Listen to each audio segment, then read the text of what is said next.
Welcome to day 11. In this video, I'll guide you through the process of making this UI kit for your portfolio page. But before we dive in, don't forget to like, subscribe if you haven't already, and ring that little bell down there to remind you every day to open another day in this art advent calendar, because I have prepared 15 exclusive December videos for you. Okay, so let's get back to the video. Okay, let's start with creating simple buttons. I'm using rectangle tool and fitting it in the center of the canvas. If you want to leave sharp corners, then you don't have to adjust this corner's radius. Otherwise, type the biggest value you can do to achieve rounded corners like this. In my case, that is 220 pixels. The next step is to fill it in with the color. So I'm just using some of the green swatches I already had from the previous videos as a base color and removing the stroke. Go ahead and duplicate the same shape, place it below the first layer and change the color to darker green. And then with the transform tool, resize it to fit like a border to the first shape. You also might change the corner radius to make it more round once you upscale it.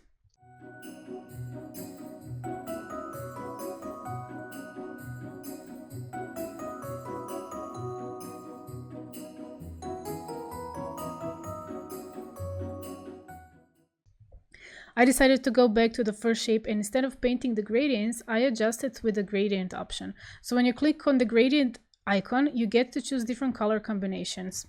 You can choose the pre-made ones or adjust the colors yourself, as well as the direction and position. So if we just type -90 degrees, the color position will change.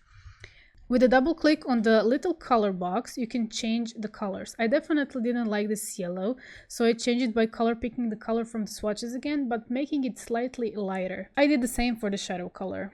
And there will be a lot of color adjusting, so bear with me in this process when you see me change the colors for the 5th time. If you double click on the layer, you get some layer style options where you can add a stroke, drop shadows, glow, inner shadow, and so on. And in this case, I wanted to add more volume, so I went with the inner shadows. So this option will repeat for almost everything we'll make in this video. Okay, so with this option, you can change the color that you want. You can also color pick around to choose the best color for the shadows, and you can change the opacity as well as the blending mode. And now playing with these sliders, you can adjust the position, angle, size, and direction of the shadow. So I went with 100% opacity, 0% distance, and 20% for choke and size. Another little tip is to open the navigator so you can see how everything looks from the distance. And if you don't have it open, go to Windows and find Navigator. Okay, so let's do the same for this bottom shape that I named Edge. So choose gradients for this one as well and play with the colors and position.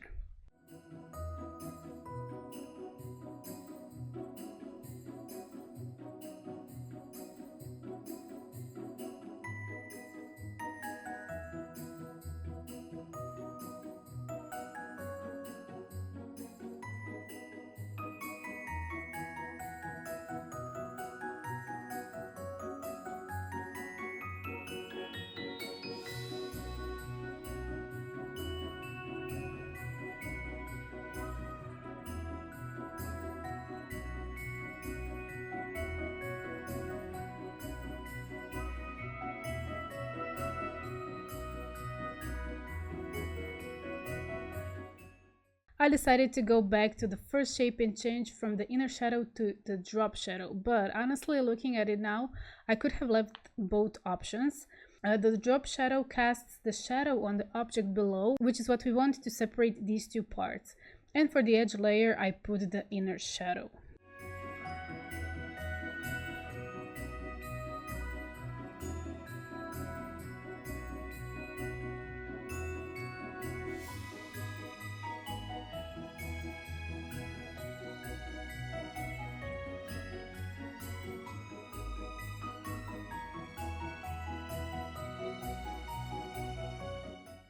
Okay, now we paint a little bit. Make a new clipped layer mask and turn on the symmetry tool.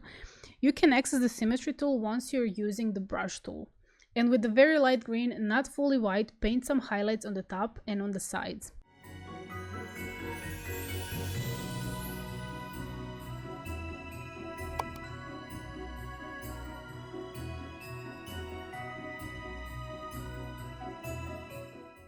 Let's make a new layer and with the elliptical marquee tool, make a very bright highlight on the top.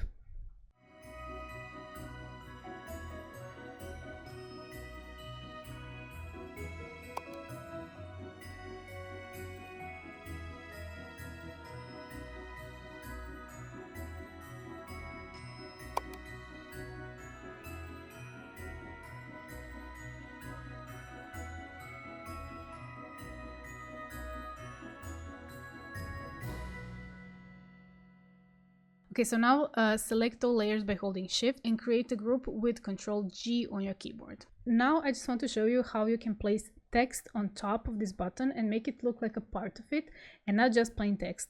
So with the text on, I realized that this highlight was a little bit too big, so I resized and moved it.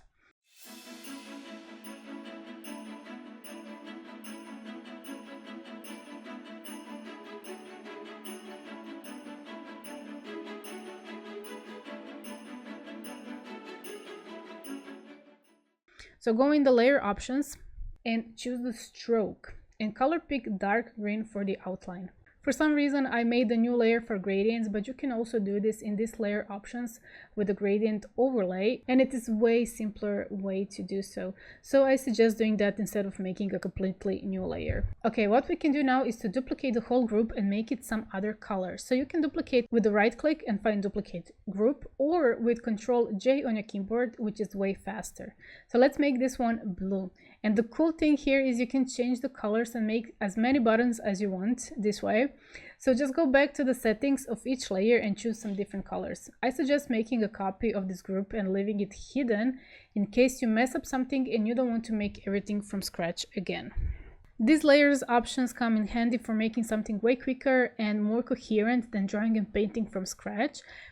But if you want to create more unsymmetrical shapes or more natural looking ones like wood, for example, then yes, you'll need to draw that and paint.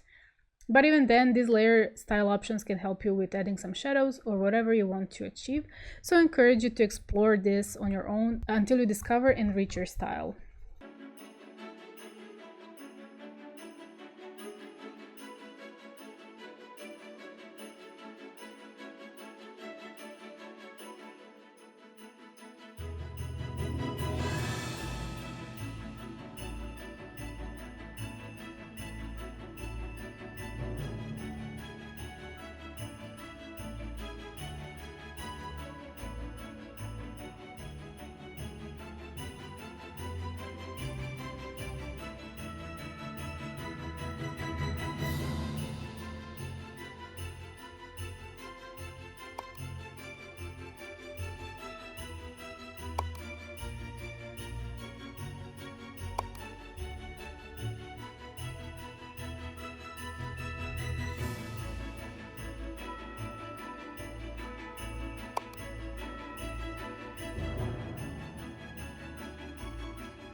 It is time to make a coin. So this little icon is one of the most common icons you can find in any game, alongside a heart icon. I started with the ellipse tool and colored it yellow.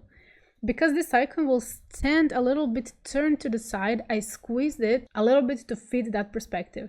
Then I duplicate the same layer, colored it a darker yellow-orange color, and place it on the layer below. So now with these two shapes, the coin has more dimension.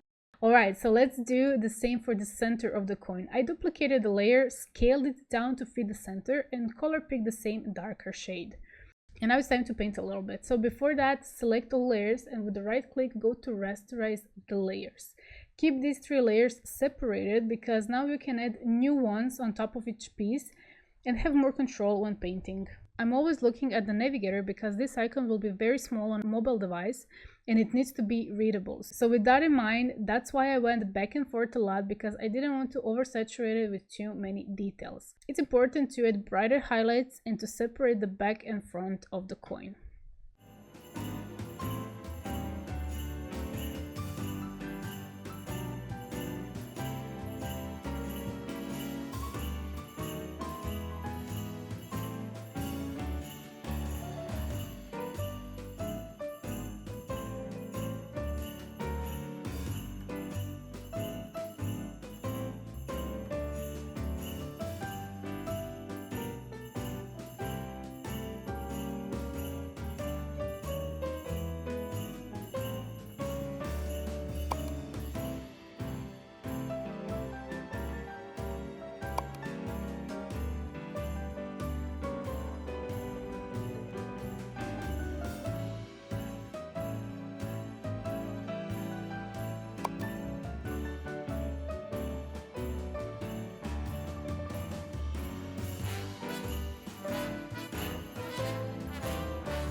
Getting back to the buttons, I just want to quickly show you another way of changing the colors of objects.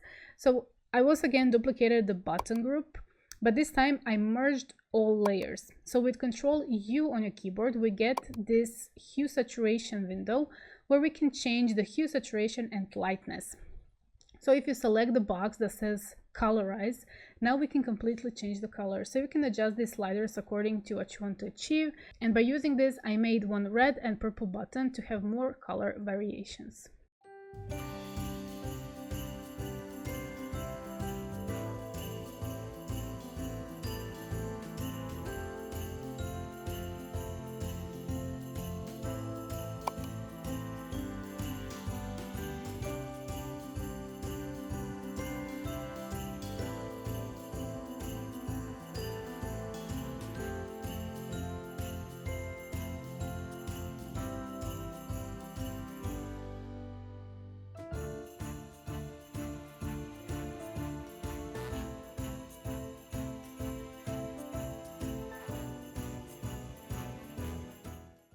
The next icon is the heart icon. I drew this one on a new layer using a symmetry tool. It took me a few tries until I was happy with the shape.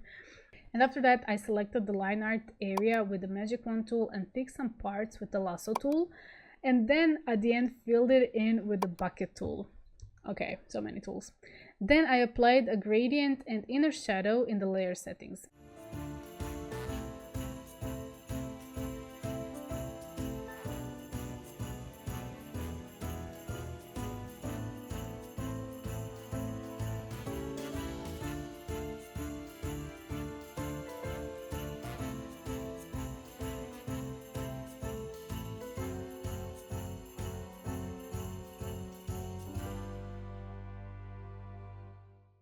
I'm still keeping in mind that this icon will be small on the screens, so adding this big and bold shadow adds a better readability of the shadows on this heart.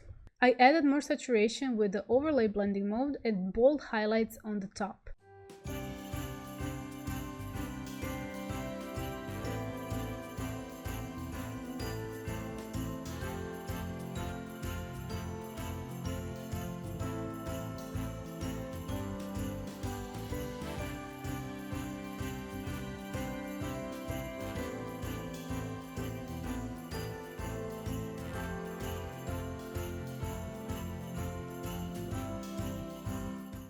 I decided to blur it out a bit with the Gaussian blur under the filter menu.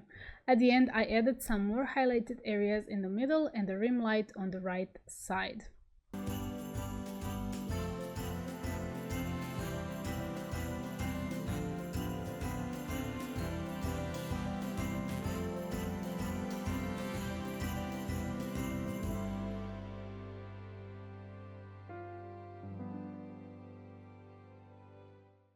The next icon is a star. Now you can use the stamp brush from the previous brush packs or make a new one. So I went with a new one because I wanted to be more rounded and chubby. So these settings can help us achieve the wanted look. And I'm just showing you that you can change the numbers of the sides of the star, but we want to keep it at 5. The most important are settings for round corners and star ratio. But to achieve the look of a star, make sure to uncheck smooth star indents, because we want them to be sharp instead. Okay, since this is a shape, we can go into the shape properties and change the color there. So again, I went on to gradients and found this yellow-orange combination, but decided to lower the saturation of the orange color. Then on a new clipped layer, I repeated the same painting steps as I did for the heart.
are at the very final icon, which is the diamond. I didn't plan to draw this one, but I decided to give you some extra content at the very end, and maybe the most complex one. But that is why I use the symmetry tool, because that one saves the day. So I started sketching from the top. I started with 2 parallel lines and connected them with 2 triangles on both sides.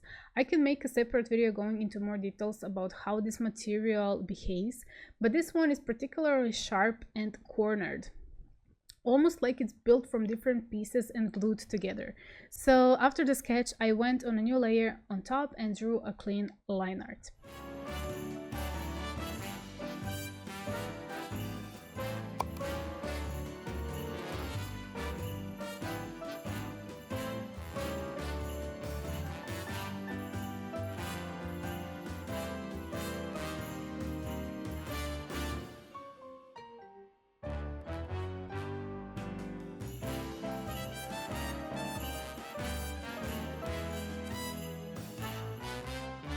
I used the polygonal lasso tool that only makes straight selections, which was perfect for this shape to select quickly. On a new layer below the line art, I color picked the purple from the earlier made button and started from there. So this material is highly reflective, and that is why I painted light on the top as well as on the bottom. And again, I went back to the symmetry tool because I had to select both of these sides.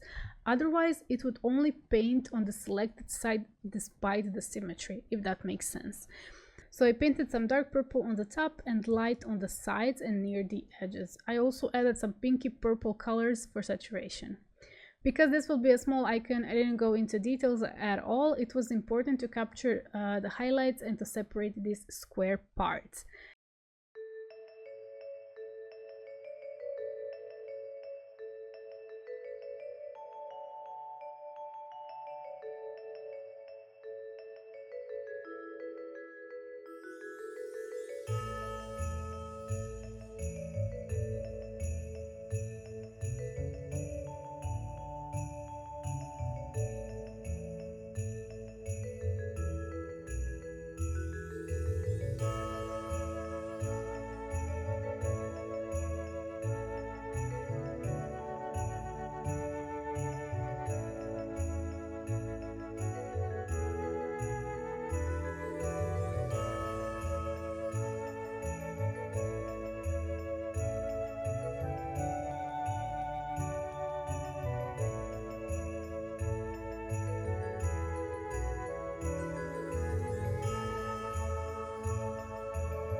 At the very end, I added even lighter highlights to emphasize the reflection and blended it a little bit with a pink color.